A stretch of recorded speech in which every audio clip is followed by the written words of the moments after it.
حضرت حذیفہ بن الیمان رضی اللہ عنہ صحیح مسلم میں ان کی حدیث ہے، فرمایا نبی کریم صلی اللہ علیہ وسلم نے ارشاد فرمایا فضلنا علی الناس بثلاث، کہ اللہ تعالیٰ نے ہمیں پہلی تمام امتوں کے مقابلے میں 3 چیزوں میں فضیلت عطا فرمائی ہے۔ 3 چیزیں اللہ نے ہمیں امتیازی عطا فرمائی ہیں۔ ہم سے پہلے آدم علیہ السلام سے لے کر عیسیٰ علیہ السلام تک کسی امت کو اللہ نے وہ عطا نہیں فرمائی۔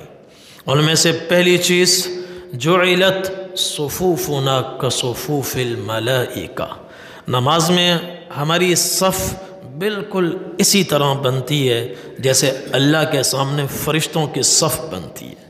اللہ کے سامنے جس طرح ہم نماز میں کھڑے ہوتے ہیں ایسے ہی فرشتے اللہ کے سامنے کھڑے ہوتے ہیں، جس طرح وہ کھڑے ہوتے ہیں اسی طریقے سے بالکل سیدھے ہاتھ باندھ کر ہم کھڑے ہوتے ہیں۔ ہماری صف اور فرشتوں کی صف ایک جیسی ہے۔ یہ شان پہلی امتوں کو حاصل نہیں تھی۔ اور دوسرا فرمایا وجعلت لی الارض کلھا مسجدا، پوری روئے زمین کا چپا چپا ہمارے لیے مسجد بنایا گیا۔ جہاں نماز آ جائے، جنگل ہو، صحرا ہو، بیابان ہو، شہر ہو، دیہات ہو، مصلی بچھاؤ، نماز ادا کرو۔ چلتی گاڑی پر نماز کا وقت آ جائے، گاڑی روکو، فٹ پاتھ پر مصلی بچھاؤ، نماز ادا کر لو۔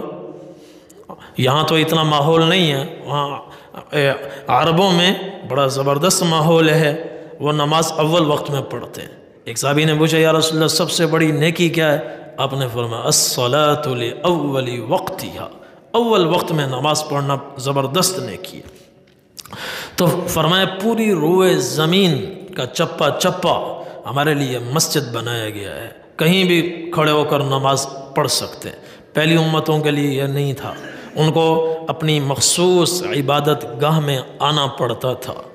گھر میں نماز نہیں ہوتی، عبادت نہیں ہوتی تھی، انہیں آنا پڑتا تھا، اور ہمارے لیے بڑی سہولت ہے۔ اور تیسرا وجعلت تربتها لنا طہورا اذا لم نجد الماء، کہ پانی نہ ہو تو روئے زمین کی پوری مٹی ہمارے لیے پانی کی جگہ بن جاتی ہے، طہارت کا ذریعہ بن جاتی ہے، اس سے ہم طہارت حاصل کر سکتے ہیں۔